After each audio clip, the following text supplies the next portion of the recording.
Irmãos, nós vamos iniciar com uma oração. Oremos ao Senhor. Senhor Deus, Senhor nosso Pai, nós te adoramos, ó Deus, te bendizemos, te louvamos, ó Deus, neste momento. Nós queremos te agradecer, Senhor, primeiramente, por mais um dia que o Senhor nos concedeu, porque a tua misericórdia, Senhor, se renova cada manhã, assim como a tua graça, o teu amor para com o teu povo, para conosco. Somos gratos a ti, Senhor, por mais um dia, também pela semana que passou, Senhor. Somos gratos a Ti pela saúde, pelo trabalho, pelas nossas famílias, filhos, cônjuges. Somos gratos a Ti pelo Teu povo, Senhor, pela Tua igreja, ó Deus. Nós te agradecemos, Senhor, te louvamos, te bendizemos, ó Deus, pelas obras das Tuas mãos, por tudo quem Tu és, Senhor, e por Jesus Cristo, nosso único Senhor e Salvador. E do nome dele, Senhor, que nós oramos, porque somos gratos a Ti, Senhor, por tão grande Redentor, Mediador, Salvador, que temos nele, na sua pessoa, Senhor.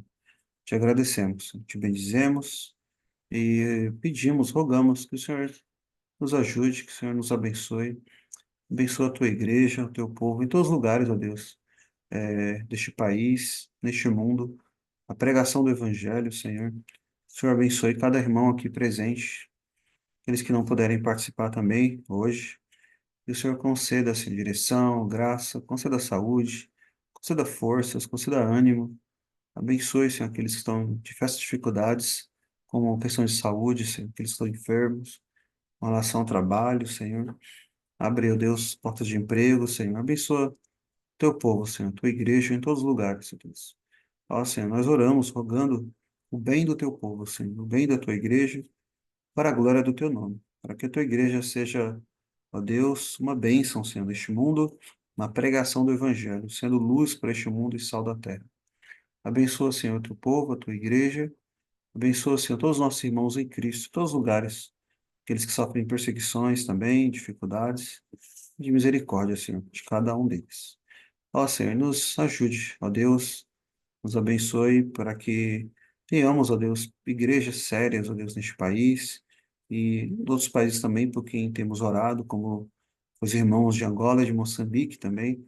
Abençoa, ó Deus, aquele lugar, os irmãos lá estão buscando, Senhor, também uma reforma, ó Deus, e verdadeiro avivamento, Senhor.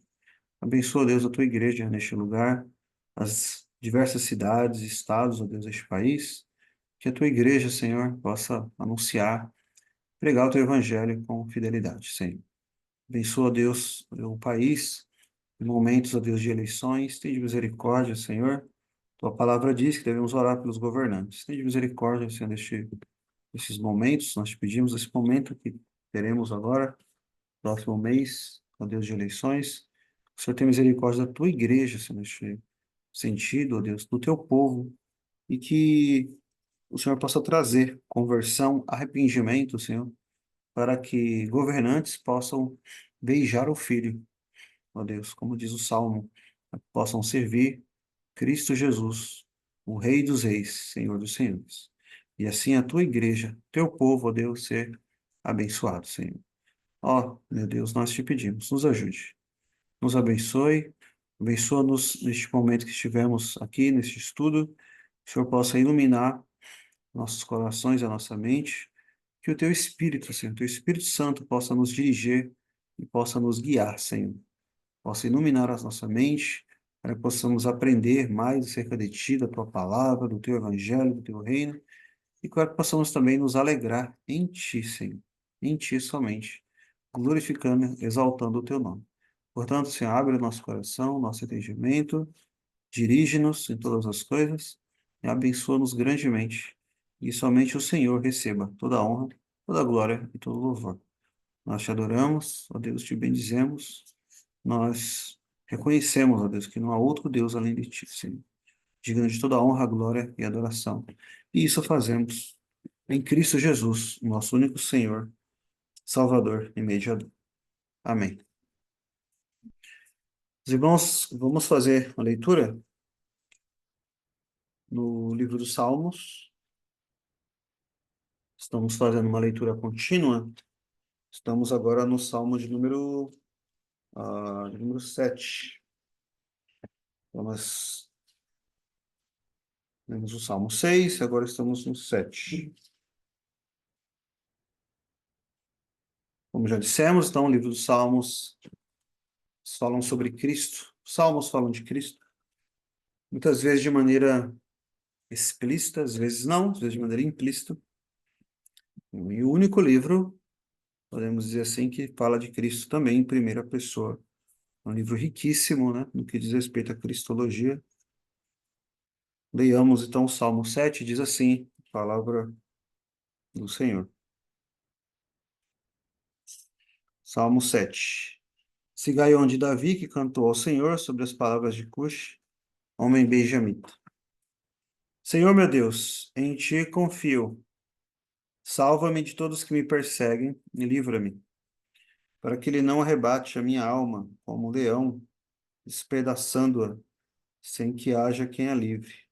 Senhor meu Deus, se eu fiz isso, se há perversidade nas minhas mãos, se paguei com mal aquele que tinha paz comigo, antes livrei ao que me oprimia sem causa, persiga o inimigo a minha alma e alcance.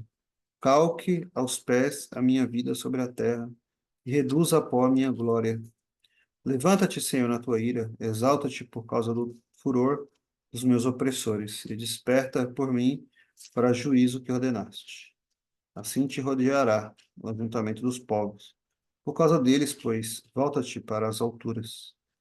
O Senhor julgará os povos. Julga-me, Senhor, conforme a minha justiça e conforme a integridade que há em mim. Tenha já fim a malícia dos ímpios, mas estabeleça-se o justo, pois tu, ó justo Deus, prova os corações e as entranhas. O meu escudo é de Deus, que salva os retos de coração. Deus julga o justo e se ira com o ímpio todos os dias. Se o homem não se converter, Deus afiará a sua espada.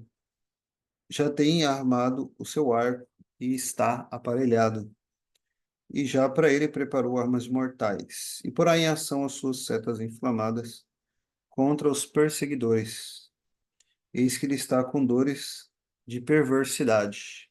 Concebeu trabalhos e produziu mentiras. Cavou um poço e o fez fundo, e caiu na cova que fez. A sua obra cairá sobre a sua cabeça, e a sua violência descerá sobre a sua própria cabeça.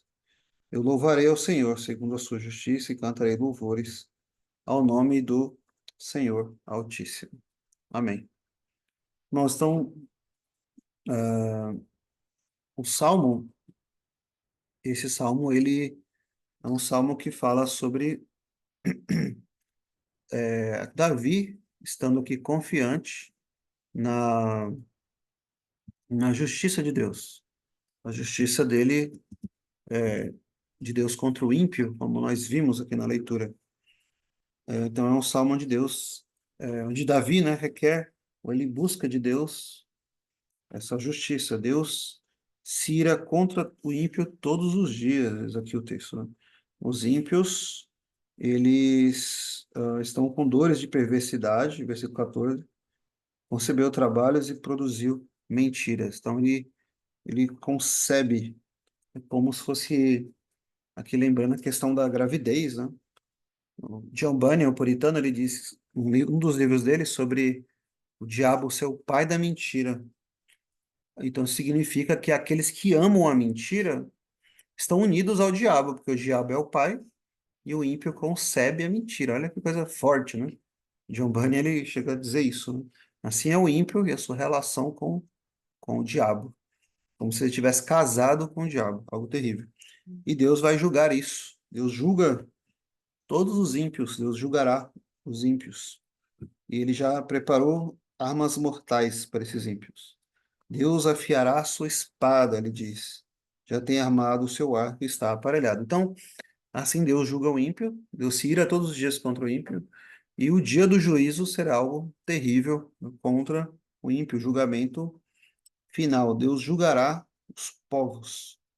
No versículo 8 ele afirma isso: Deus julgará os povos, o Senhor julgará os povos.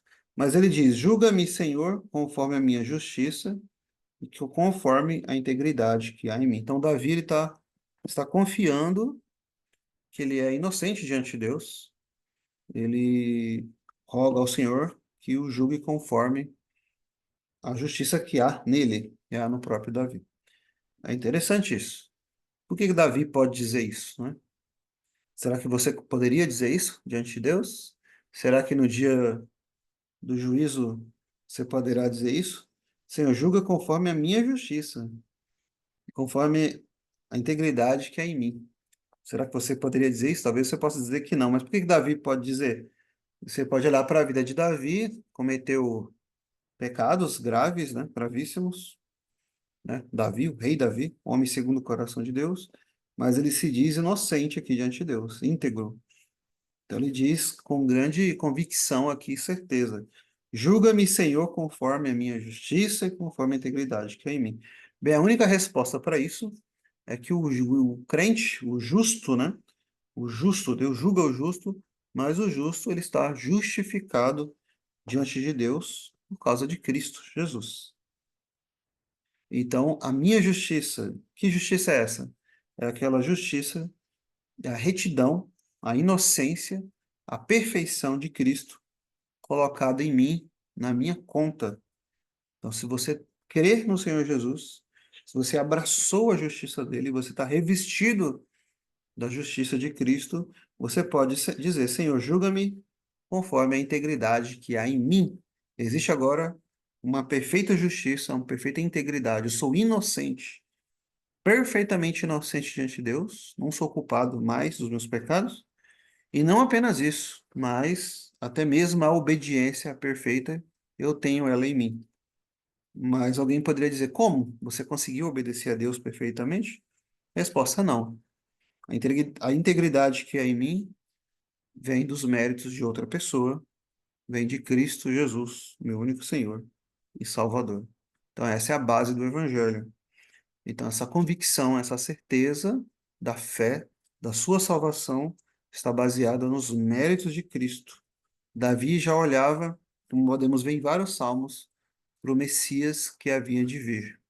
Não é interessante isso? Nós olhamos para trás e cremos no Messias que já veio. Esses daqui, esses personagens do Velho Testamento, Davi, Abraão e os demais, eles olhavam para o Messias que havia de vir, e nós para o Messias que já veio, né? Acho que eu falei errado no início, né? Nós olhamos para o Messias que já veio, Cristo. Eles olhavam para frente, para o Messias que havia de vir.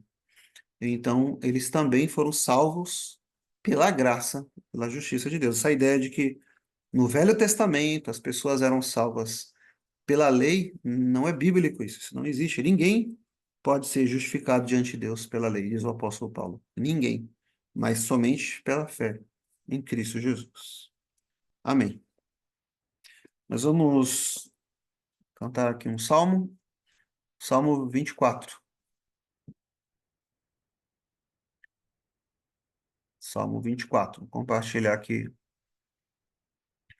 na tela com os irmãos a letra.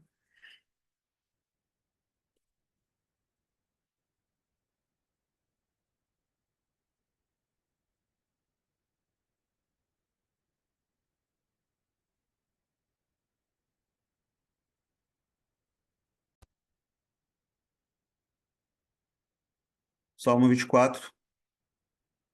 O Rei da Glória, sobre o Rei da Glória. Salmo 24. Salmo 24. Do Senhor é a terra e a sua plenitude, o mundo e todos os habitantes seus. Pois sobre os mares ele a fundamentou, e sobre as correntes estabeleceu. Quem, pois, subirá para o monte do Senhor? Ou quem estará no seu santo lugar? aquele que é limpo de mãos e coração, não ama a vaidade, enganoso não é. Tal homem recebe a bênção do Senhor, justiça do Deus da sua salvação. Tal é a linhagem daqueles que o buscam, buscam a face do Deus de Jacó. Erguei já, ó portas, as vossas cabeças, portais eternais, levantai-vos ao Rei, a fim de que entre ali o Rei da Glória. Portais eternais, levantai-vos ao Rei. Quem é o Rei da Glória, este Rei tão glorioso, Senhor das batalhas, que é forte em poder? Erguei já, ó portas, as vossas cabeças, portais eternais, levantai-vos ao Rei, a fim de que entre o Rei da Glória, portais eternais, levantai-vos ao Rei. Quem é o Rei da Glória, este Rei tão glorioso? Ele é o Rei da Glória, das hostes, Senhor. Amém. Quem subirá ao monte do Senhor? Quem estará no seu santo lugar? Quem? Aquele que é limpo de mãos e de coração e não ama a vaidade. Enganoso não é. Quem é limpo de coração? Cristo, né? Somente Ele. Tal homem recebe a bênção do Senhor, a justiça, acabamos de falar, Salmo 7, a justiça do Deus da sua salvação. Tal é a linhagem daqueles que o buscam. Então, Cristo é o limpo de coração que ascendeu aos céus, mas a linhagem daqueles que os buscam, o seu povo, os seus eleitos, eles recebem essa justiça, a justificação pela fé somente nele, em Cristo Jesus. Amém. Quero convidar os irmãos a abrirem as escrituras do livro de Cantares de Salomão, capítulo 3.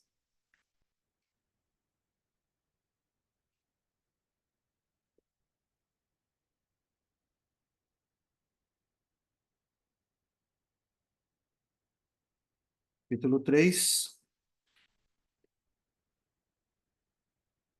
é, capítulo 3, vou ler a partir do versículo 1, mas hoje nós consideraremos a segunda parte do capítulo. Então, é um capítulo bem mais curto que os outros, né? Capítulo 3, dos outros que nós vimos até agora. Então, nós vimos a primeira parte do capítulo na semana passada, agora veremos a segunda parte desse capítulo, do capítulo 3. Seria a partir do versículo 6 ao 11. Mas vou ler aqui do início, capítulo 3, a partir do versículo 1 até o versículo 11, diz assim a palavra do Senhor. De noite, em minha cama, busquei aquele a quem ama a minha alma. Busquei-o e não o achei. Levantar-me-ei, pois, e rodearei a cidade. Pelas ruas e pelas praças buscarei aquele a quem ama a minha alma. Busquei-o e não o achei. Acharam-me os guardas que rodeavam pela cidade, e eu lhes perguntei: Vistes aquele a quem ama a minha alma?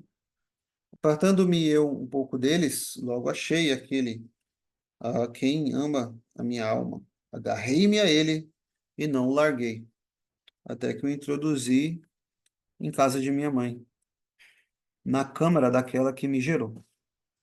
Conjuro-vos, ó filha de Jerusalém, pelas gazelas e servas do campo, que não acordeis, nem desperteis o meu amor, até que queira.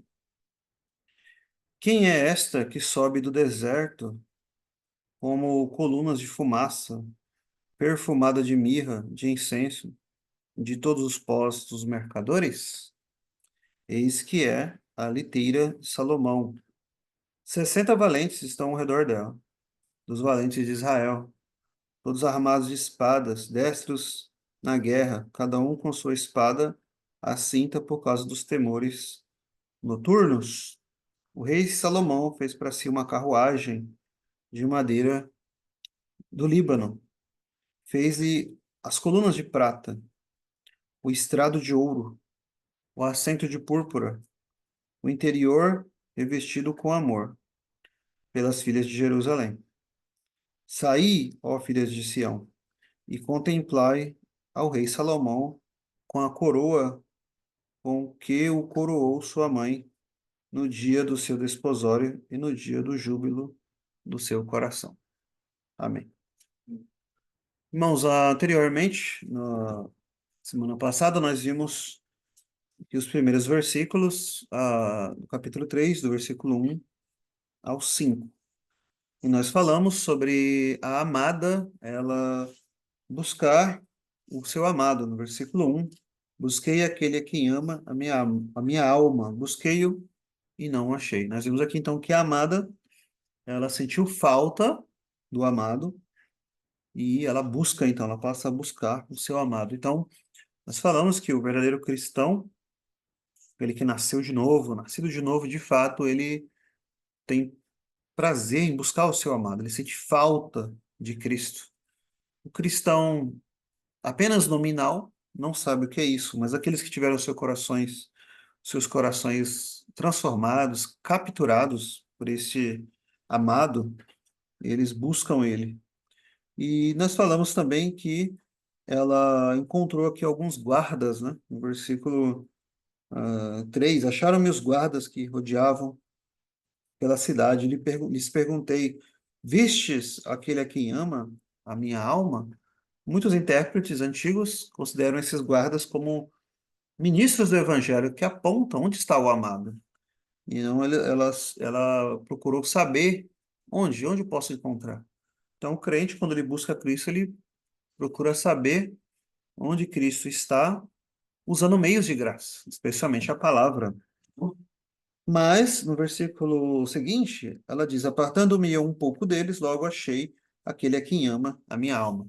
Então, ela encontrou o seu amado quando ela se apartou um pouquinho deles, um pouco desses guardas. Nós falamos semana passada que isso acontece, exatamente isso, né? Na verdadeira busca por Cristo, nós podemos fazer uso dos meios da graça, mas os meios são meios, não são a graça em si, mas meios. Por exemplo, no caso dos ministros do Evangelho, eles apontam para Cristo. E você deve se agarrar a Cristo realmente, de fato, não a ministros, não a homens, né? Então, você precisa, em determinado momento, se afastar dos ministros, porque eles não são Cristo. Esses ministros do Evangelho só apontam para Cristo.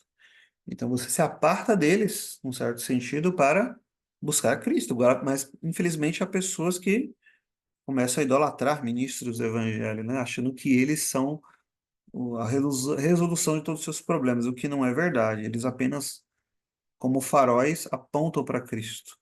E a amada, então, ela se aparta deles para se encontrar com Cristo e quando ela encontra, ela diz: agarrei-o e não o larguei. E assim deve ser, irmãos, a atitude do cristão. Então, isso que nós vimos na semana passada sobre a busca do amado, perdão, a busca da amada, né, pelo seu amado. E assim é com a igreja e Cristo, assim é com o cristão e Cristo. Agora, nós lemos também do versículo 6 ao 11 que nós iremos considerar agora. Esse trecho, então, fala sobre a igreja, sobre a amada e sobre o amado novamente, porém sobre outras perspectivas. Nós vamos ver três pontos aqui importantes nesses versículos. O primeiro deles é a origem e o status da igreja. A origem da igreja, seu status. Depois, a condução da igreja e a sua proteção. E, por último, sobre o rei da igreja. Então, em primeiro lugar, a origem e o status da igreja. Versículo 6. Veja novamente o que diz. Quem é esta que sobe do deserto, como colunas de fumaça, perfumada de mirra, de incenso, de todos os pós dos mercadores? A amada, aqui ela está sendo descrita no versículo 6. E aqui nós vemos a origem dela, a amada, e o status dela, o estado que ela se encontra atualmente, o seu status ou o seu estado. Como assim origem? Porque veja o que diz o texto. Quem é essa que sobe do deserto? Então, da onde ela está vindo? Ela vem do deserto. Então, note, irmãos, é por isso que o livro ele é de fato alegórico, né? Você querer interpretar tudo literalmente não vai fazer o menor sentido, por inúmeras razões que já dissemos. E aqui nós vemos isso nesse trecho, nessa pequena perícope, né, ou parágrafo. Ela sobe do deserto. Veja que não é mencionado nada sobre deserto antes, mas o que quer dizer isso? Subir do deserto. Quando você vai para as escrituras, o que é o deserto? O deserto é sempre sinônimo de dificuldades, aflições, aridez espiritual, onde não há frutos de fato, né? O povo lá peregrinou no deserto por 40 anos. Cristo é levado para o deserto para ser tentado pelo diabo. Então, o deserto, estou passando pelo deserto, quer dizer, uma dificuldade, uma aflição, alguma coisa nesse sentido. Então, a igreja, o povo de Deus, vem do deserto, né? E assim o crente também. Antes de ser recebido por Deus, em Cristo Jesus, nós saímos de onde? Da onde saiu a igreja? Qual é a origem da igreja? A igreja não tinha nada de bom em si mesma, não tem frutos espirituais em si mesma, está no deserto. E também é o crente, o cristão é assim. Qual é a origem? Qual é a sua origem? Onde você estava antes de vir a Cristo? Onde você estava? Onde estava a igreja de Deus? A igreja tem uma origem no deserto, ela sobe do deserto, ela vem do deserto. Significa que a sua origem é humilde, ela não vem, então, humilde no sentido especialmente espiritual. Nós estávamos mortos em delitos e pecados, as escrituras dizem, né? E nós não tínhamos frutos em nós mesmos. A nossa alma era apenas deserto. E assim é a igreja. Então, em outras palavras, a origem da igreja, ou a igreja em si, a amada, tem uma origem humilde, simples. Um texto muito interessante sobre isso está em 1 Coríntios. Vou ler aqui para os irmãos, 1 Coríntios capítulo 1. O apóstolo Paulo deixa isso muito claro sobre os crentes, sobre os cristãos, sobre o povo de Deus. Veja o que diz aí, 1 Coríntios, capítulo 1,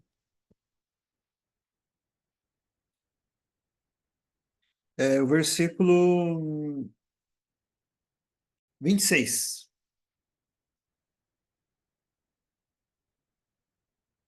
26 em diante. Diz assim: Porque bem vedes, irmãos, a vossa vocação, que não são muitos os sábios segundo a carne, nem muitos os poderosos, nem muitos os nobres que são chamados.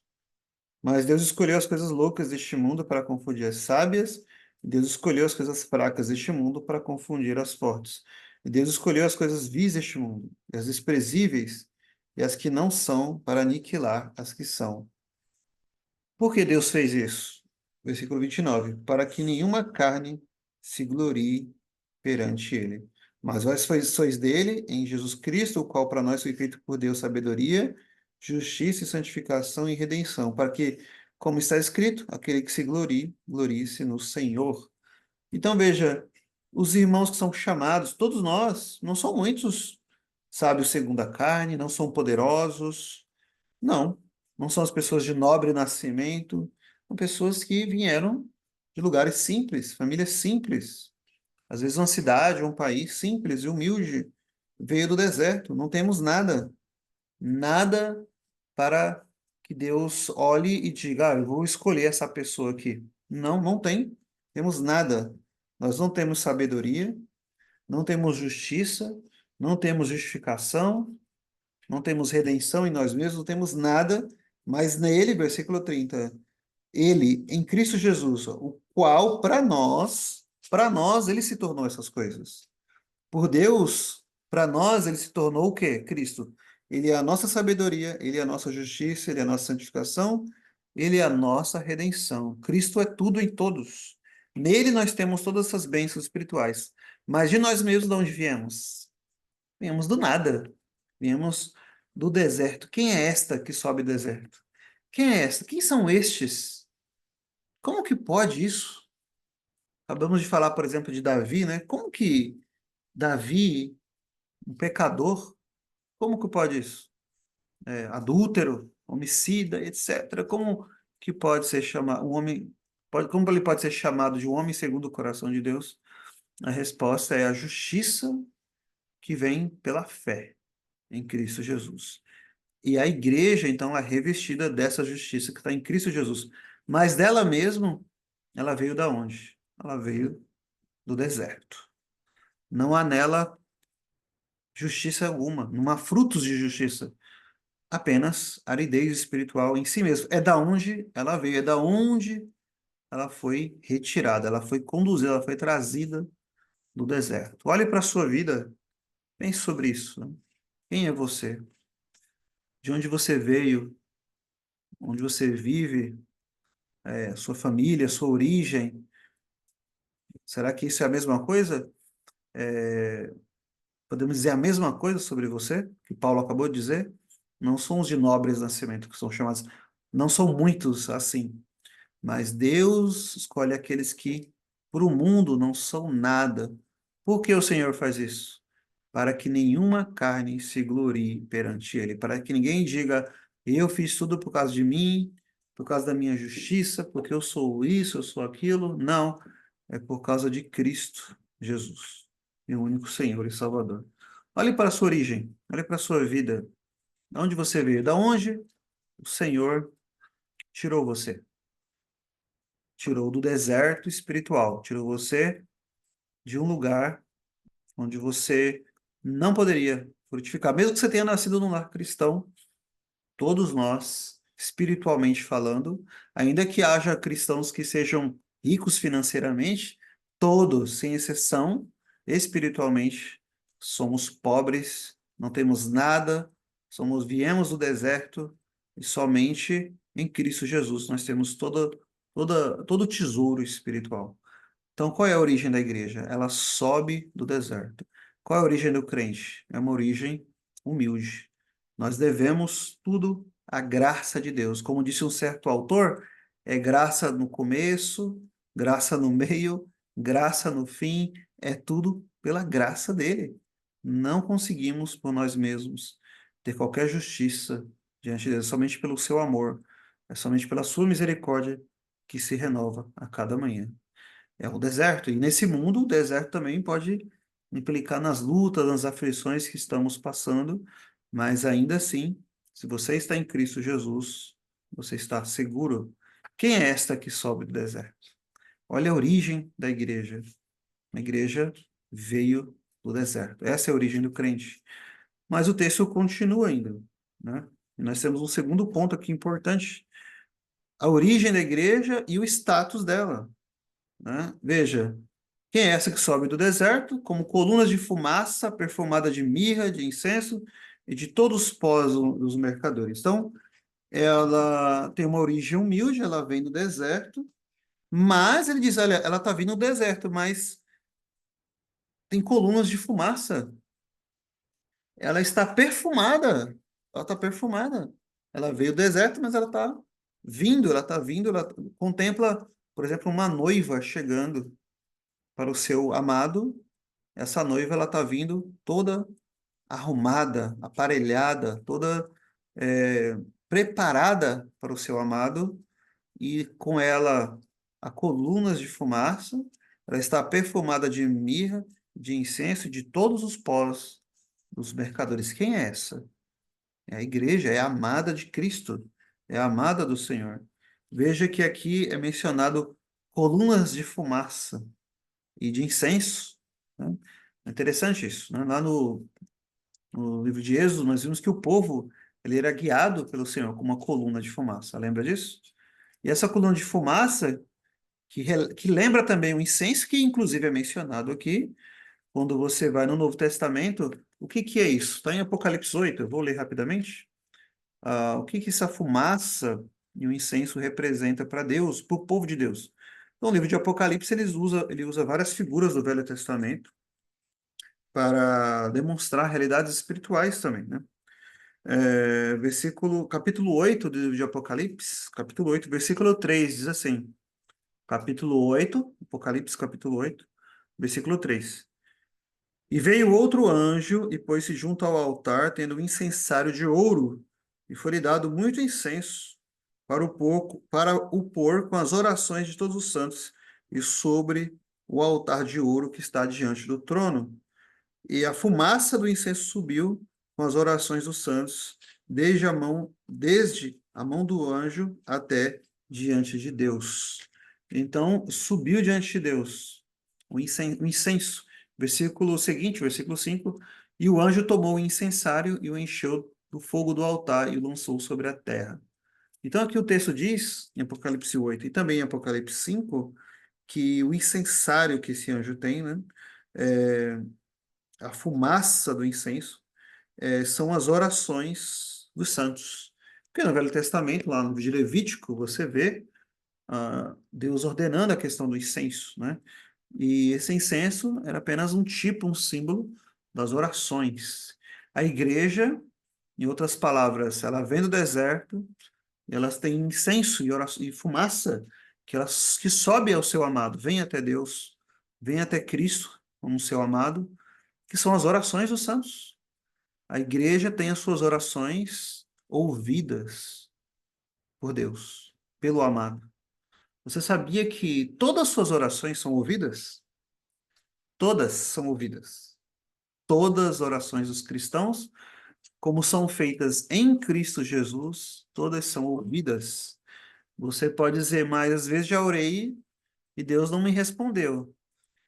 Sim, muitas vezes ele pode dizer não para a sua oração, mas não quer dizer que ele não ouviu. Ele ouviu todas. Não vai dizer sim para todas, ou no tempo que você quer, ou quando você quer, mas ouvir todas, ele vai ouvir, porque ela é perfumada de mirra. A igreja está perfumada de mirra, de incenso. Nós já falamos sobre isso antes, lá em 2 Coríntios, o apóstolo Paulo fala que nós somos o bom perfume de Cristo. E o sacrifício dele, de Cristo, ele é agradável a Deus. Ele é como um perfume. Efésios capítulo 5, por exemplo, diz o seguinte, Efésios 5, vou ler aqui para os irmãos. Efésios 5, capítulo 5, versículo 2.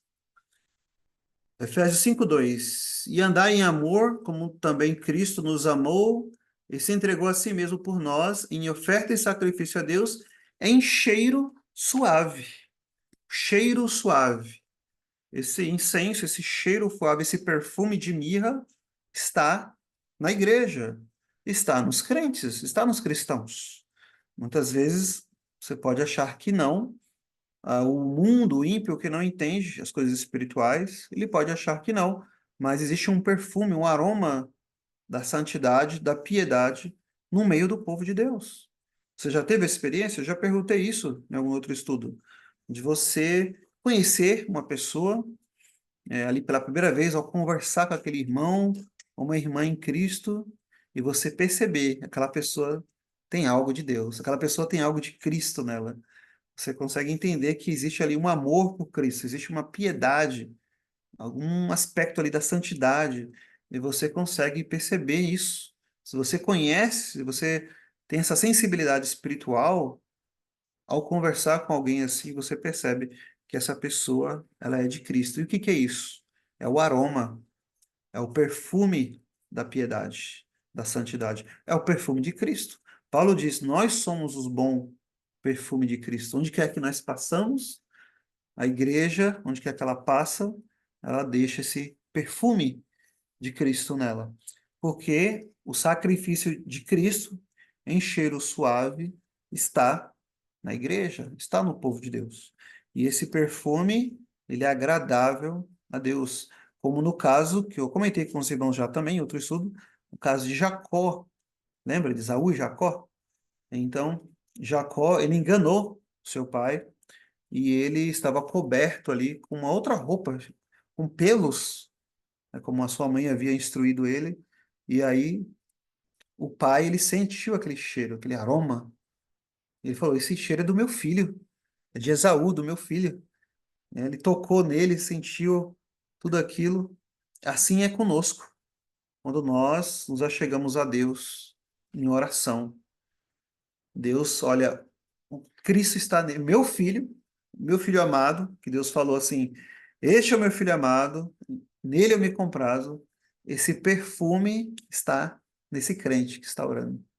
E Deus, então, ele recebe isso, esse perfume de mirra. E aqueles que conhecem isso, essa realidade espiritual, sabem disso. Eles olham para a igreja, olham para o povo de Deus e dizem: quem é? Quem é esta? Essa amada, a noiva dele, ela sobe do deserto como colunas de fumaça, perfumada de mirra, de incenso, de todos os pós dos mercadores. Então, o que que é isso, irmãos? Esse é o status da igreja.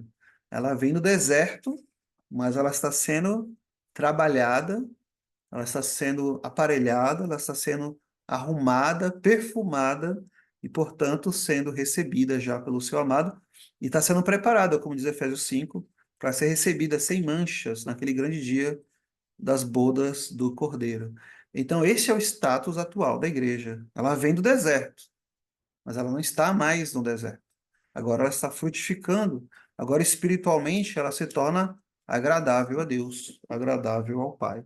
Então, essa é a nossa origem. Você veio do deserto espiritual, mas espiritualmente, do ponto de vista da justificação pela fé em Cristo Jesus, você é cheiroso para Deus. Você tem o perfume de Cristo na sua vida, na sua alma.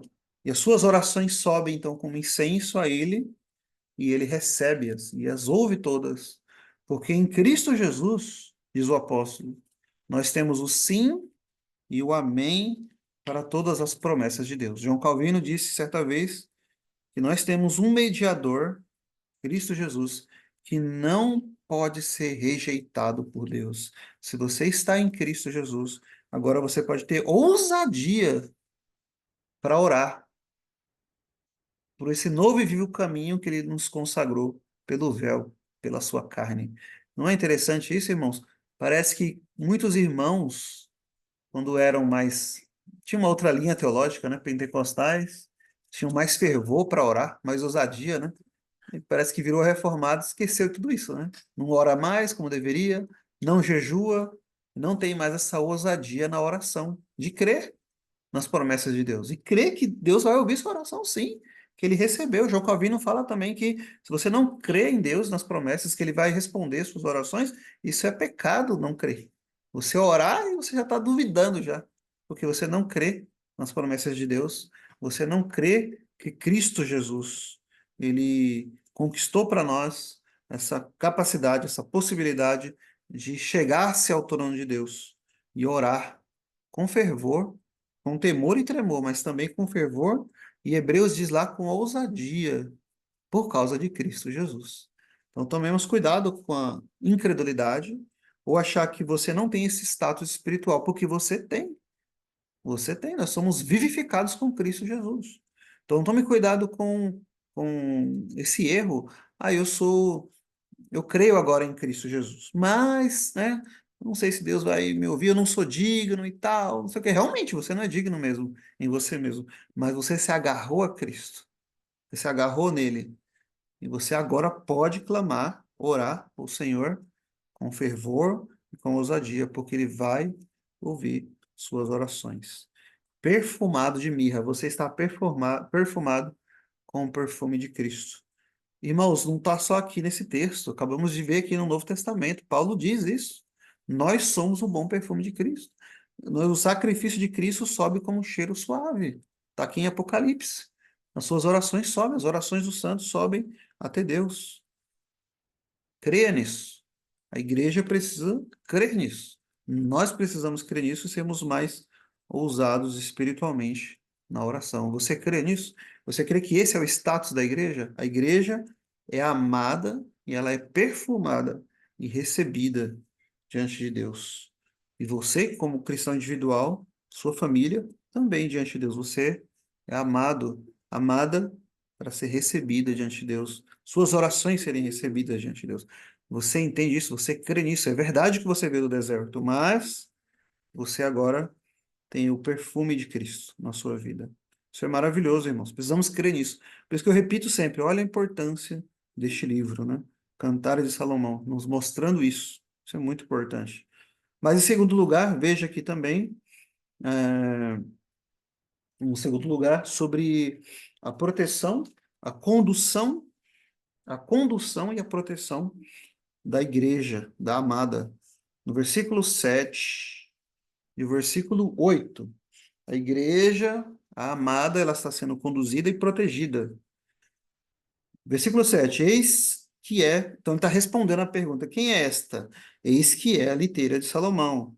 60 valentes estão ao redor dela, os valentes de Israel, todos armados de espada, desce-os na guerra, cada um com a sua espada à cinta por causa dos temores noturnos. Quem é esta? Eis que é a liteira de Salomão. O que que é essa palavra aqui, ó, liteira? Você já deve ter visto, talvez em algum lugar, uma gravura em filmes, talvez, né? Filmes de época, quando chega, quando há um cortejo, né? Tá chegando ali uma rainha ou um rei e existe uma espécie de cadeira ou uma espécie de cadeira, só que ela é portátil, está sendo carregada e tem uma pessoa ali dentro. As pessoas carregam, né? Os servos ali estão carregando e tem uma pessoa ali dentro sendo carregada. Isso se chama liteira na língua portuguesa, essa cadeira portátil, ou um trono portátil. Aqui em James também traduz aqui como cama, uma cama que é levada, carregada, e ela está nesse lugar, nessa cama. Quem? A amada, né? Ela está sendo levada, ela está sendo carregada. Ele fez isso, Salomão, e também uma carruagem, né? Que alguns comentaristas falam que é a mesma coisa, o versículo 7, a liteira, e no versículo 9 fala que ele fez uma carruagem, então algo semelhante, provavelmente seja a mesma coisa, mas a palavra no hebraico, ela muda. Então, o que que é a liteira de Salomão? É essa cadeira, então, portátil, usada para levar, para carregado. Por isso que faz a pergunta, quem é essa que sobe do deserto? Ela está sendo trazida, está sendo carregada. Então, é algo em movimento, portátil, né? Ela está sendo carregada, ela está sendo levada. Assim, irmãos, de fato, é a igreja, ela está sendo levada. Ela está sendo carregada para se encontrar com um rei. Não é essa a situação da igreja em nossos dias? Estamos aqui ainda neste mundo, a igreja está aqui ainda, Cristo ainda não retornou, mas a igreja ela está sendo preparada, ela está sendo carregada para se encontrar, ela está sendo conduzida para ser apresentada a Cristo para aquele grande dia, onde haverá as bodas do Cordeiro, do Cordeiro. Então, a igreja ela está sendo conduzida. Veja que a igreja ela não conduz a si mesma, ela está sendo levada, ela está sendo carregada. Não é você, não somos nós que conduzimos a igreja. Ela é conduzida, então, por alguém de fora, né? Por assim dizer, né? Que é o próprio Deus, o próprio Senhor, a conduz. Então, a sua salvação, a sua chegada na glória, não depende da sua força, da sua capacidade. Então, você primeiro veio do deserto. Você não tem frutificação nenhuma espiritual em si mesmo. Mas uma vez que você é tirado do deserto, ela é tirada do deserto e vai sendo trazida à igreja, isso se aplica então à igreja e ao cristão individual, ela também não se conduz a si mesmo. Lembra do Salmo 73? Ele diz assim no final: O Senhor me toma pela sua mão direita, me guia com o teu conselho eterno e depois me recebes na glória. O Senhor que me toma. Você não consegue segurar na mão de Deus, como diz uma música antiga, lembra? Segura na mão de Deus, vai ser, não é bíblico, isso é herético, na verdade. É Deus que nos conduz, é Ele que nos toma pela mão, Ele que nos carrega. O apóstolo Pedro disse que nós somos sustentados pelo poder de Deus. E é por isso que a igreja, ela vai vencer. É por isso que você vai chegar lá são e salvo na glória. Por quê? Porque é Ele que está conduzindo, é Ele que está carregando a igreja, Ele que está levando a sua igreja, ela está sendo conduzida. Eis que é a liteira de Salomão. A igreja de Deus ela é conduzida. Então, muitas vezes você tem medo, talvez, a salvação, dificuldade, será que eu sou salvo? Será que eu não sou? Né? E tem aqueles ainda que creem que pode perder a salvação, né? Tem pessoas que pensam assim. Mas como? Você é conduzido, você está nas mãos, nós estamos nas mãos do Senhor. Aquele que começou a boa obra, ele vai terminar até o dia de Cristo. É Ele que conduz a igreja. Nós somos conduzidos em triunfo, é Ele que nos conduz em triunfo das Escrituras.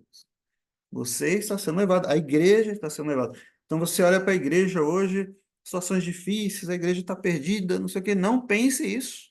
Por isso esse livro também é muito importante. Você olha só para os pecados, só para os erros que você vê por aí nas instituições que levam o nome de igreja. Não tem mais igreja hoje, está tudo perdido. Não, ela está sendo carregada pelo Senhor.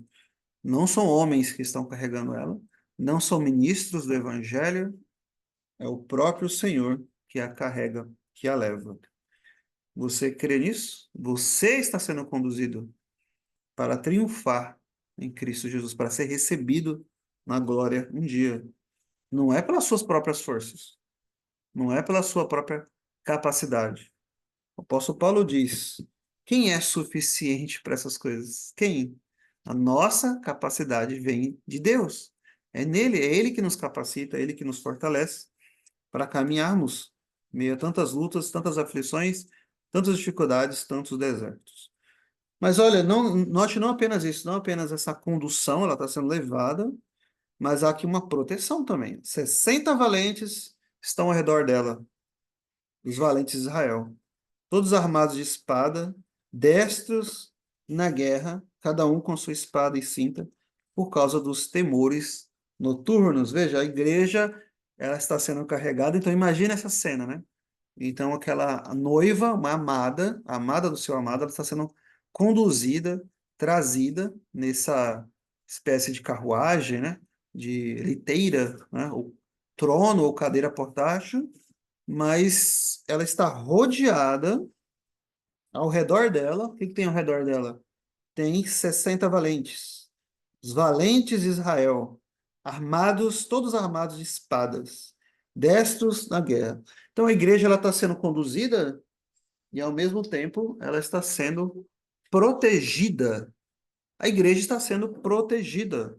Existem valentes armados com espadas ao redor dela. Cada um com a sua espada à cinta, por causa dos temores noturnos. Então, à noite especialmente, né? Ela precisa então de proteção. Ela vai chegar segura. Por quê? Porque ela está sendo carregada e também há valentes ao seu redor protegendo a igreja. O que são esses valentes? Alguns comentaristas afirmam que são, por exemplo, que pode ser aplicado aqui, essa verdade pode ser aplicada aos anjos do Senhor. E aqui vem mais um ponto, né? Mais um tópico que você vê no meio reformado hoje não tocar nesse assunto. Se você vê igrejas de outras linhas teológicas, né, pentecostais, assim por diante, falar muito desse assunto de anjo, anjo e tal. É claro que pode haver um exagero, não? Um erro nesse sentido, mas você negar essa verdade também é um erro, ou não falar sobre isso. Porque a igreja, porque as escrituras falam, porque o Senhor fala nas escrituras que existem seres espirituais que aqui, então, alguns comentaristas afirmam, são esses que são equivalentes, que estão ao redor da igreja, que estão protegendo a igreja, estão armados com espada e estão protegendo, estão ajudando nesse trabalho da igreja, de guiar a igreja, e eles são servos de Deus. Se você ler as escrituras, há muitas passagens abundantes falando sobre isso. O salmista fala: o anjo do Senhor acampa ao redor daqueles que o temem. Então, ele acampa, ele está ao redor, como diz aqui o texto. Em Hebreus capítulo 1, quando fala ali dos anjos e do Filho de Deus, o Messias, lá diz que eles são espíritos ministradores, eles ministram para aqueles que vão herdar a salvação, ou seja, para a igreja, para o povo de Deus. Eles estão presentes, protegendo a igreja. Inclusive, eles estão presentes até no culto. Nós queremos isso por causa de 1 Coríntios capítulo 11. A mulher deve cobrir a sua cabeça, diz lá o texto, por causa dos anjos. Os anjos estão presentes no culto. E por que não se prega sobre isso? Não se fala, né, sobre isso. Medo, às vezes, do extremo, do exagero, pode ser.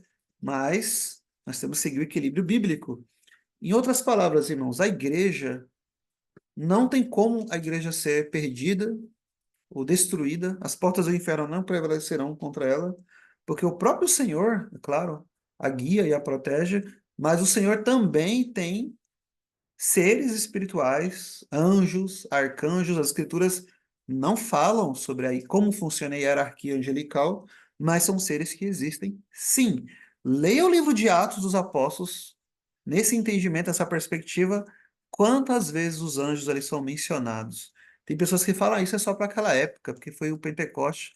Não é assim, você tem no Velho Testamento também várias vezes, com Abraão, você tem anjos protegendo o povo de Deus, o salmista, como eu citei, lá em 1 Reis, 2 Reis, é mencionado muitas vezes. Senaqueribe tentou invadir a Israel e Deus mandou apenas um anjo para destruir todo o seu exército, por exemplo. E nós lembramos, por exemplo, de Eliseu. Lembra quando ele ficou com medo do exército que cercou?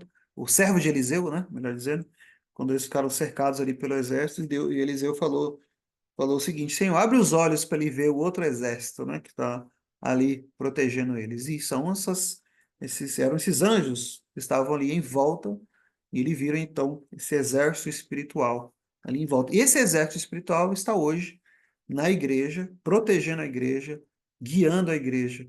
E isso, irmãos, não creio que seja algo só lá daquela época, etc. Não, tá nas escrituras. E você vê na história da igreja, inclusive, testemunhos, relatos sobre isso. Existe um grande teólogo na Escócia, existiu, melhor dizendo, né, Samuel Rutherford, que participou da Assembleia de Westminster. Na sua biografia, conta-se que quando ele tinha uns 3, 4 ou 5 anos de idade, ele estava brincando com as outras crianças, e havia um poço, ele caiu dentro do poço, um poço muito fundo. As outras crianças ficaram desesperadas, foram buscar algum adulto para ajudar, o poço muito fundo. Como ia tirar a criança lá de dentro, né? Quando voltaram com os adultos, o Samuel Rutherford estava sentado do lado de fora do poço. Está lá na biografia dele, só você ler. As crianças, como que você saiu? Como que tão pequenininho saiu do poço? Ele falou, veio uma pessoa, um homem, roupas brancas, loiro e tal, pegou na minha mão, puxou, colocou aqui, de volta, né? Me puxou. Os pais dele ficaram impressionados com aquilo, falavam, esse vai ser um grande teólogo, um grande ministro do evangelho. E foi o que aconteceu, de fato. Foi um dos grandes participantes da Assembleia de Westminster, Samuel Rutherford. E há muitos outros relatos, irmãos. A igreja, ela está protegida pelos anjos. Não caia nos extremos aí, catolicismo romano, né, o pentecostal extremado, né, que tudo é anjo, não é isso que estamos dizendo, mas isso é uma realidade. Você crê nisso? Você sabia que a sua família, se você crê no Senhor Jesus, se você pertence a Deus, sua família está protegida. Ao redor da sua família, os seus filhos estão esses servos de Deus. Diuturnamente, 24 horas, eles estão ao redor da sua casa, da sua família. Está nas Escrituras isso, irmãos. Leia lá, o salmista diz claramente: o anjo do Senhor acampa ao redor daqueles que o temem. Todos aqueles que se propõem a amarem a Cristo e a servirem a Cristo, essas pessoas têm à sua disposição esses seres, esses guardas que protegem a sua vida, a sua família, todos os dias. E protege a sua igreja. Quem consegue destruir a igreja? Diga-me. Quem conseguiria destruir a igreja? Um anjo desse destruiu um exército inteiro. Quem consegue destruir a igreja?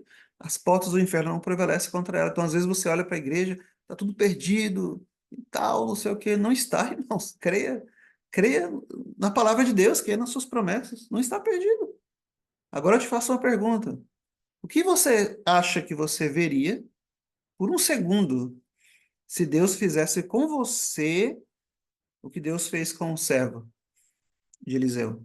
Se Deus, por um poucos segundos, pudesse, se Deus abrisse os seus olhos e você visse o que está ao redor da sua casa, da sua família, ou o que está ao redor da sua vida e também da igreja, você pudesse ver esse exército. Aí você ia crer, né? Mas o justo vive pela fé. E a fé é a certeza daquelas coisas que não se veem, e se Deus disse que é assim, creia, porque é assim. E Deus, ele faz isso. Você tem aí inúmeros relatos entre os puritanos também, sobre esse entendimento, né, desses servos de Deus. Não devem ser adorados, idolatrados, sabemos que isso é pecado, como faz algumas religiões e tudo mais, mas também você não pode negar essa verdade.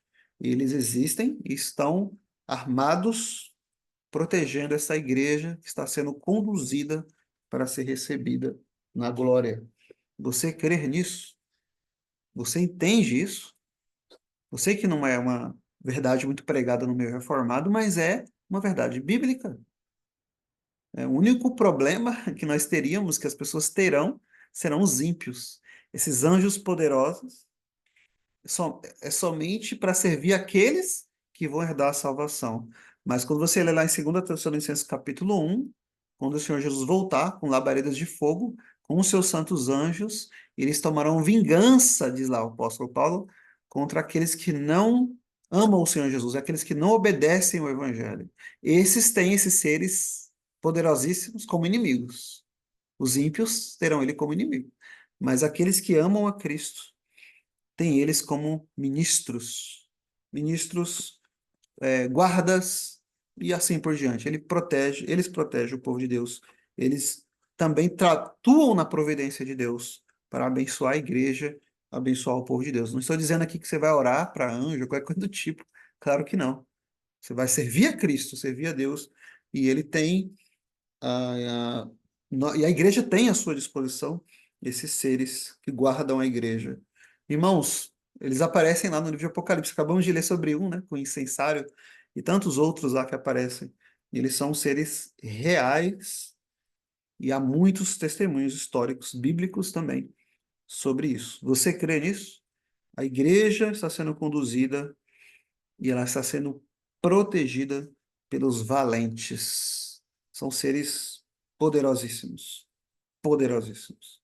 Veja, então, a igreja, ela sai do deserto, ela é totalmente perfumada, ela é conduzida, ela está sendo conduzida, e ela sendo protegida por todos esses guardas celestiais. Como a igreja vai se perder? Como? E você pode pensar, mas é isso mesmo? Essa é a realidade da minha vida? Será? Como isso pode ser? Como isso é possível? Vejamos aqui o nosso último ponto, né? Sobre o Rei da Glória, né? Versículo 9 diz assim: O rei Salomão fez para si uma carruagem de madeira do Líbano. Ele fez uma carruagem de madeira do Líbano. Fez as colunas de prata, o estrado de ouro, o assento de púrpura. O interior dessa carruagem revestido com amor pelas filhas de Jerusalém.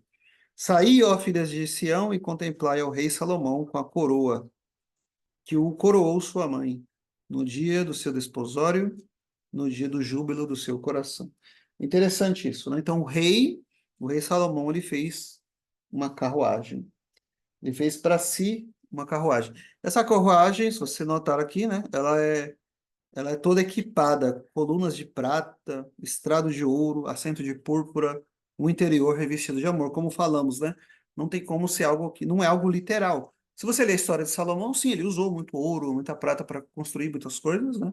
Também é uma referência à riqueza de Salomão, e é uma carruagem aqui que é construída por ele. Muitos comentaristas falam que essa carruagem é também onde a igreja ela é conduzida, né, para se encontrar com o amado Cristo, e ela é completamente feita de um modo tão especial, tão rico, tão glorioso, e assim, tudo isso para a igreja, tudo isso para a sua amada.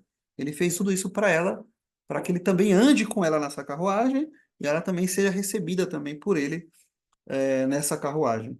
Olha quantas coisas preciosas: prata, né? Ouro, púrpura. Mas qual é a coisa mais preciosa que nós temos aqui? Ainda prata, ouro, púrpura. Veja, o interior. O interior revestido com amor. Existe algo maior que isso? Mais glorioso que isso da parte de Deus em Cristo Jesus para nós? Não existe, irmãos. Não existe. E o que que fez o seu amor pela sua igreja? Fez ele derramar o seu próprio sangue. Ele foi crucificado por nós. O seu amor. Deus amou o mundo de tal maneira que enviou o seu filho, o seu amor. Ele derramou o seu sangue. E aí Pedro vai dizer assim: olha, seu sangue é mais precioso do que todo ouro, que for. Qualquer pedra preciosa, nada é mais precioso que o seu sangue derramado. Irmãos, este é o evangelho. Qual é a carruagem que leva a igreja para o céu, para a glória? É o evangelho de Cristo. O precioso evangelho de Cristo. O próprio Senhor Jesus disse isso. Ele disse que o evangelho é como uma grande pérola, uma pérola de grande valor. O evangelho é algo precioso. Por quê? Porque nele, deste evangelho, você tem o precioso sangue de Cristo que foi derramado por nós. E neste evangelho, você tem o amor. Está revestido com amor. Este evangelho, ele está revestido com amor. E por isso o apóstolo Paulo diz que ele ora pela igreja de Éfeso para que eles possam compreender isso. Qual a altura, a largura e a profundidade do amor dele, do amor de Deus que excede todo o entendimento. É o seu amor. O seu amor, não há nada mais precioso que isso, que o seu amor. E essa carruagem é do amor, a carruagem do amor, será que podemos dizer assim, o evangelho do amor, que conduz a igreja, conduz os cristãos, seu povo, até ele, até o seu amado. Isso não é maravilhoso? Você já parou para meditar no amor de Deus? Você já orou? Como Paulo diz, olha, eu quero, Senhor, conhecer mais a profundidade desse amor. É insondável.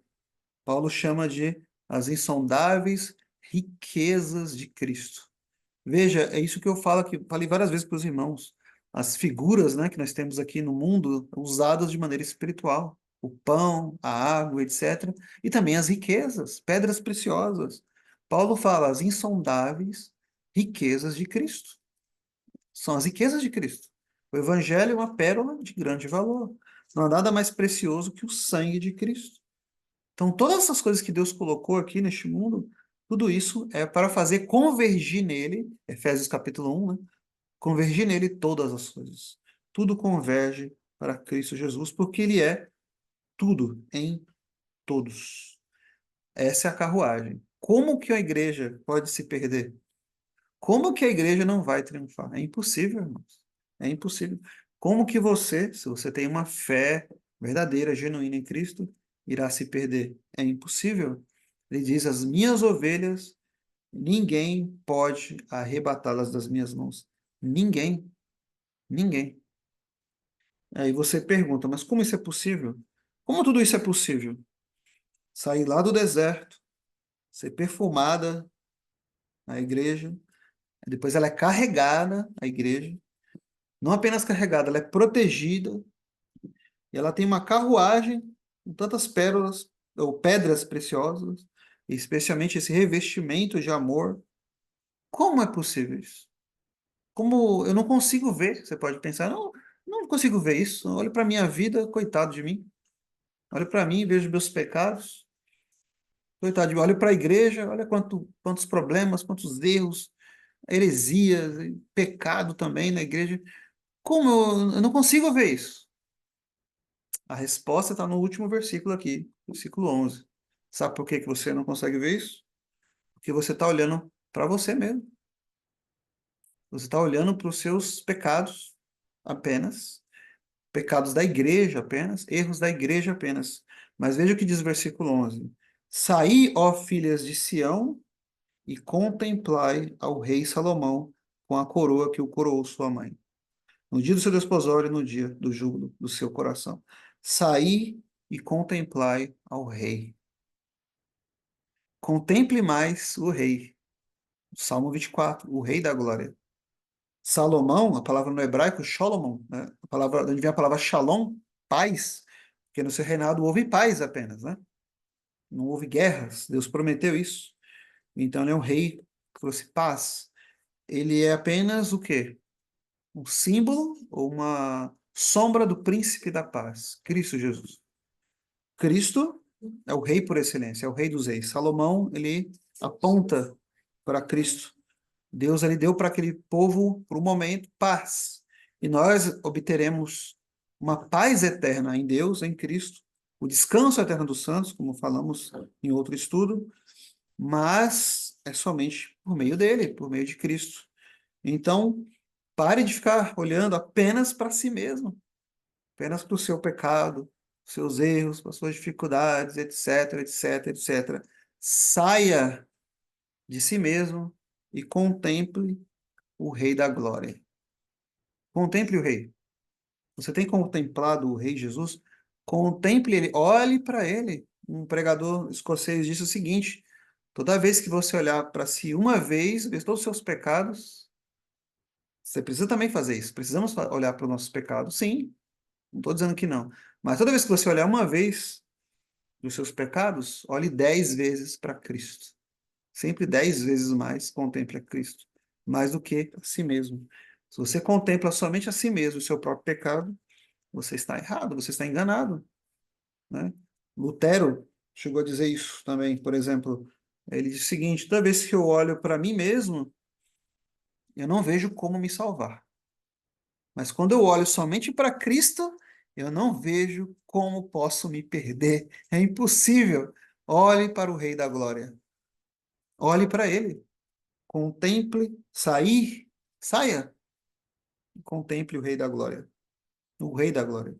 Nele você tem todas as sortes de bênçãos espirituais nas regiões celestiais, em Cristo Jesus. Nele você tem tudo isso, diz o apóstolo Paulo. Nós já estamos assentados com ele, diz lá o apóstolo. Não tem como você se perder, não tem como a igreja se perder. Ela já está perfumada, ela está sendo aparelhada, ela está sendo conduzida, ela está protegida, e ela está sendo carregada. Não há como a igreja se perder. Nada pode parar a igreja de Deus, porque não por causa dela mesma, mas porque Deus assim o prometeu. Você crê nisso? Você crê nas promessas de Deus? Você ora nesse sentido? Senhor, venha o teu reino. Venha o teu reino, que a igreja avance, o reino de Deus avance. Você tem buscado isso, orado por isso, desejado o avanço do reino neste mundo? A igreja vai avançar, o reino de Deus vai avançar. O Senhor Jesus disse que o evangelho será pregado no mundo inteiro. Só então virá o fim. Ele disse isso. Isso vai acontecer. De uma maneira ou de outra, isso vai acontecer. Você participando ou não disso, ele prometeu que vai acontecer. Então, lá em Mateus 24, o fim do mundo não tem nada a ver com terremoto, guerra, pandemias, né? Pessoas falam, ah, pandemia, é o fim do mundo, guerra. Nada disso é o fim, ele disse, é o princípio das dores. Mas depois ele diz assim, lá em Mateus 24, o evangelho será pregado em toda a terra, em todos os lugares, e então virá o fim. Ou seja, está lá no Salmo 22 também. Conhecimento do Senhor. A igreja, o povo de Deus vai avançar. Isso ensina, é isso que ensina o padrão de Westminster, a Assembleia de Westminster, por exemplo, e outras confissões históricas, que a igreja vai avançar, que o evangelho vai, irmãos, prosperar nesse mundo. Vai, isso vai acontecer. Eu sei que isso é outro assunto, é um outro estudo, mas esses irmãos criam nisso. Por isso que mandaram missionários para o Brasil, para muitos lugares do mundo nos séculos passados, porque eles criam nisso. Mas hoje, os reformados de hoje parece que não creem mais. É tudo uma visão bem pessimista, né? Nada vai dar certo, a igreja não vai avançar, etc, etc. É você diminuir essa esperança do povo de Deus. Isso não é bíblico. Porque a esperança é um dom, é uma virtude ser cristã.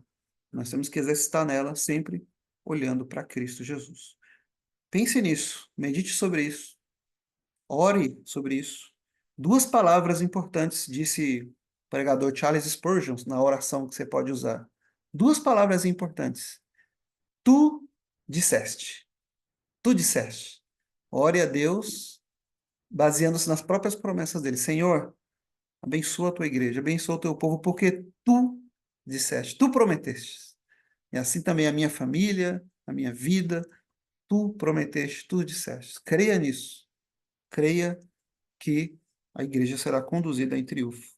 Que o Senhor tomou você pela sua mão direita, ele te conduzirá e depois ele te receberá na glória. Salmo 73. Creia nisso. Que Deus nos abençoe, irmãos, que possamos meditar, então, nas obras de Deus, nas promessas dele para a sua igreja. Amém. Vamos orar? Queria pedir o irmão Edson e depois o irmão Anderson faça uma oração, e aí nós encerramos. Podemos?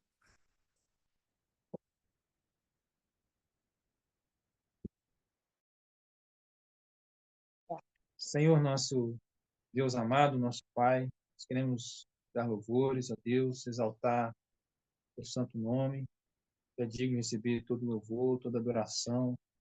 Glória ao Senhor nas alturas, glória ao Senhor entre nós, ó Deus. O Senhor é o Deus todo-poderoso, soberano, criador e sustentador de todas as coisas. Nós te exaltamos porque, ó Deus, o Senhor, em todo o tempo, em toda a época, o Senhor separou para ti um povo, o Senhor salvou, o Senhor conduziu, o Senhor deu, ó Pai, a esse povo todo o recurso necessário para viver segundo a tua vontade.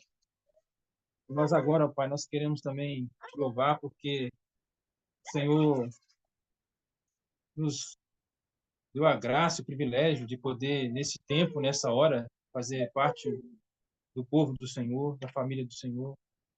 E, ó Deus, louvamos por essa maneira tão gloriosa e grandiosa que o Senhor tem nos conduzido. Ó Pai, nós nada somos, Pai, nada temos para oferecer ao Senhor, mas aprove a Ti nos enriquecer com a Tua graça, Deus, com a Tua bênção, com a salvação, com a redenção do Senhor. Por isso, ó Pai, nós nos rendemos diante de Ti e levamos nossa oração, nossa alma a Ti, ó Pai, para Te dar louvores e glórias a Deus. Ó Pai, graças ao Senhor por nosso Senhor Jesus, nosso Rei, aquele que nos salvou, nos conduz, que nos atrai a Ele mesmo. Pela nossa salvação nós te louvamos, ó Deus, e sabemos, ó Pai, como nós temos ouvido aqui e recordado, segundo a Tua palavra, o Senhor nos conduzirá em triunfo, mesmo diante das dificuldades, dessa hora difícil, das trevas. Mas o Senhor é a nossa luz, a nossa salvação, e quem nós teremos medo, ó Deus? Que essa fé, essa confiança, ela seja fortalecida e renovada no nosso coração a cada dia, Senhor.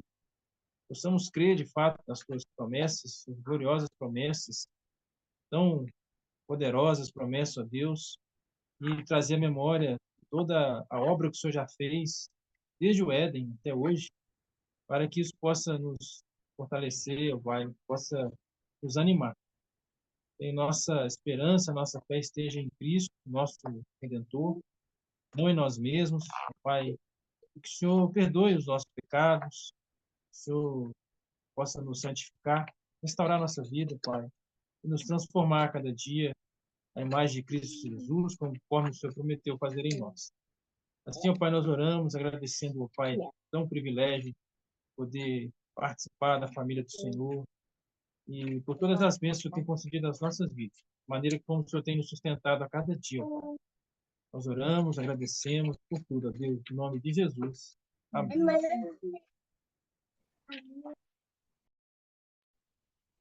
Bendito Deus, glorioso Pai, Deus de graça e misericórdia, é um Deus que escuta as orações, é um Deus que faz tudo conforme a sua vontade, conforme o teu querer, Senhor que tem a história do universo na palma da sua mão, Senhor que é o sustentador, governador de todo o universo. Por isso que podemos lançar nossas ansiedades diante de Ti, nossas preocupações, as nossas tristezas, angústias, desesperos, incredulidade. Podemos lançar diante de Ti, que o Senhor não é pego de surpresa, o Senhor não erra, o Senhor não falha. Senhor que antes da fundação do mundo já tinha decretado todas as coisas, tudo para a Sua honra, tudo para a Sua glória. Perdoe os nossos pecados, perdoe as nossas falhas, nos perdoe por muitas vezes olhar a situação da igreja hoje e pensar que é um fim, pensar que não tem jeito, pensar que o Senhor ou nos abandonou, ou está fora do seu controle. Nos perdoe, Senhor, e que o Senhor nos ajude a enxergar, abrir os nossos olhos, assim como o Senhor abriu os olhos do servo de Eliseu, que viu o exército do Senhor. Que possamos ver também o Senhor agindo. O Senhor ainda age. O Senhor é um Deus real. O Senhor é um Deus de perto, está perto de nós, com certeza. Cristo nos ensina a orar, a insistir.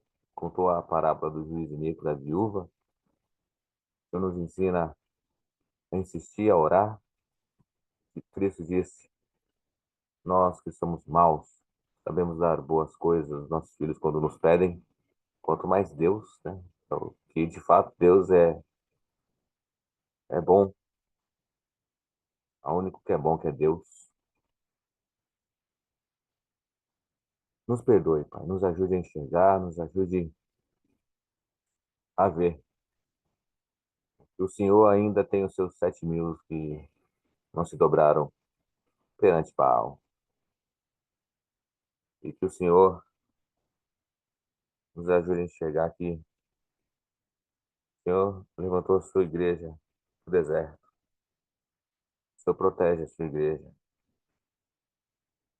e que a sua igreja cresça, avance, prevaleça, que haja uma pregação do Evangelho, que o Senhor possa levantar mais homens, mais vozes no deserto, mais ministros. Sim, nos ajude a ter igrejas para congregar, nos ajude a prosperar, a comprar terrenos, construir igrejas, ajudar os irmãos que querem congregar. Muitas vezes temos pastores, temos presbíteros, mas falta um local físico para nos encontrar, para cultuar, um culto público, para tomar ceia do Senhor, para ouvir uma pregação expositiva, para ter comunhão com os irmãos. Nos ajude, Pai, nesse sentido, nos auxilie e que sua igreja cresça, avance e prevaleça ao redor de todo mundo. Nos abençoe, abençoe essa semana que se inicia hoje. Aqueles que estão enfermos, físicos, espirituais, que esteja trazendo a cura, restauração, enfermidades físicas, espirituais, desempregados, que o Senhor esteja abrindo portas de emprego, oportunidades de trabalho, trabalhos que o domingo seja guardado e que haja tempo para trabalho, tempo para a oração, para a família, para a igreja, para a leitura da palavra, para estudar teologia. Seja bênção, nos abençoe, nos dê ânimo, força, fé, vigor, disposição, Pai. Nos ajude, nos auxilie nesta caminhada neste mundo, que é uma passagem, meu Pai. Seja conosco, Senhor. Obrigado, em nome de Jesus. Amém.